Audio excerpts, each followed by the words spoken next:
Hi everyone, it's Katherine Skaggs, and I'm here to give you a Mythical Goddess Tarot reading for the September full moon in Aries.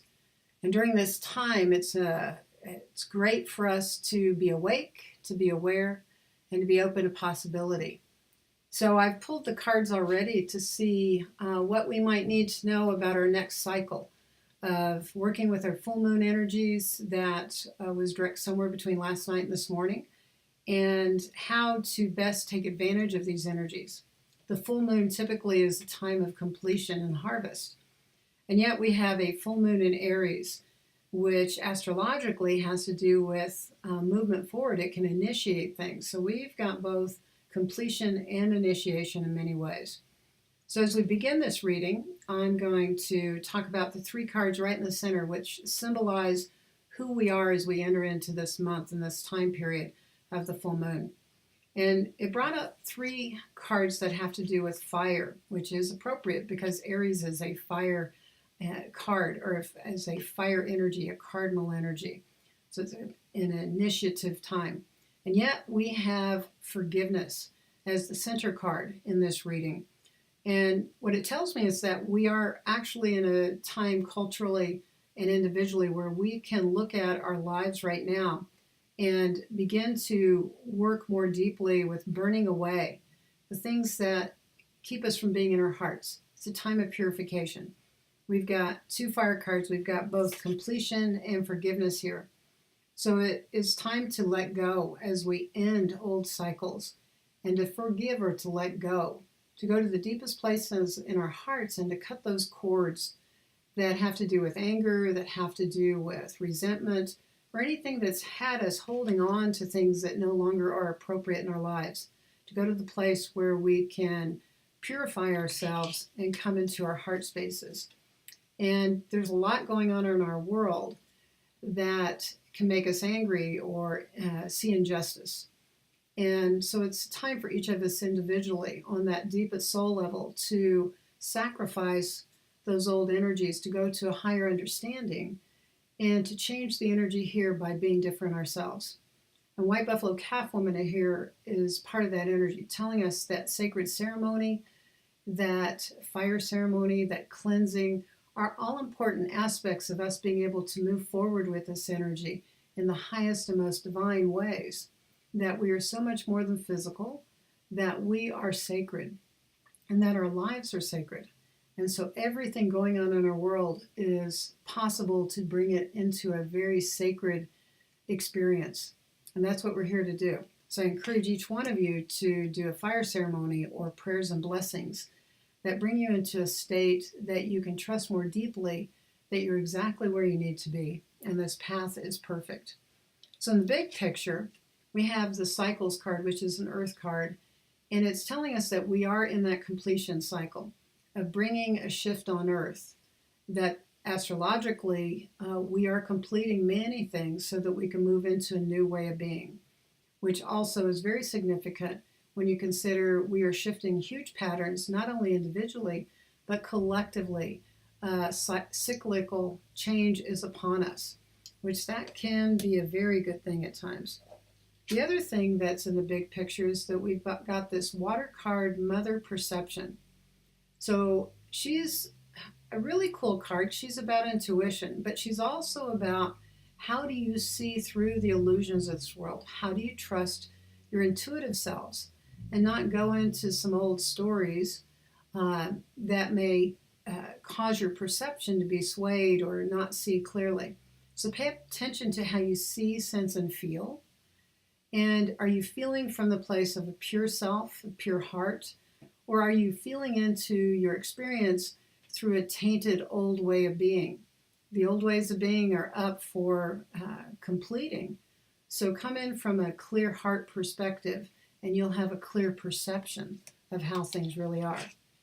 The other card we have in the overview is the Maiden Clarity, who is a wind card or a mental card. And she's here to tell us for this next cycle to be clear about what we want to focus on, be clear about what we desire. It's really important, our clarity of mind, to carry us through this next cycle will bring us clarity in our lives. It will bring us clear experiences. So be clear in thought, be clear in mind, focus on what you desire. An old metaphysical law, universal law, is that whatever you focus on expands. So pay attention to your thoughts and where your focus is. If you've dropped into an old feeling that's not the most loving way of being, clean up your beliefs and your attitudes so that you can move emotionally into greater clarity and greater love. All right, so in the challenges, we have a couple of goddesses again, which tells me these are soul challenges. These are lessons for our soul to move to a greater place of awareness in ourselves, like an initiation into greater expanded soul self. So we have Sophia here at the center of our lessons. So it tells me that we are being able to be in a classroom of life where it's important for us to take all the information and experiences and to become more wise, make better choices, choose a more high and divine path than where we've been before. Whether it be our outer world or just each of us individually, look at how you are being wise and ask for help in going to the highest, most divine perspective in your situation. We've also got sacred law, which is Crow Woman. And this goddess is all about being able to move into the mystical realm and to trust that the divine law is working perfectly, that you're exactly where you need to be, that things that are going on are exactly as they should be, if only you will move to the highest, most divine perspective, that you are the shapeshifter in your life. So with her here, you may need to shapeshift how you approach your circumstances and look for the blessings from above. Look for the messages from Spirit.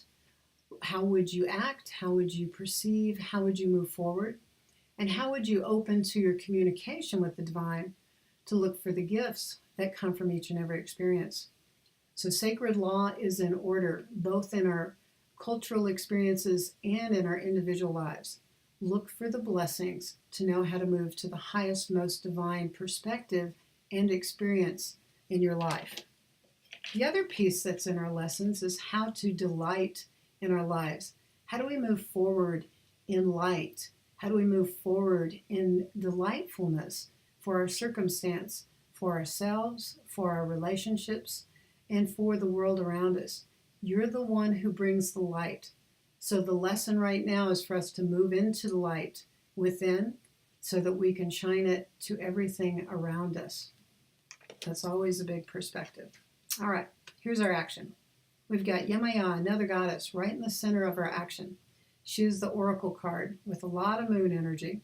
So she's signaling us to trust our intuition, to take time to meditate and reflect and go within, to journey into our most divine experiences, to move into that subconscious to know, into our higher divine God consciousness.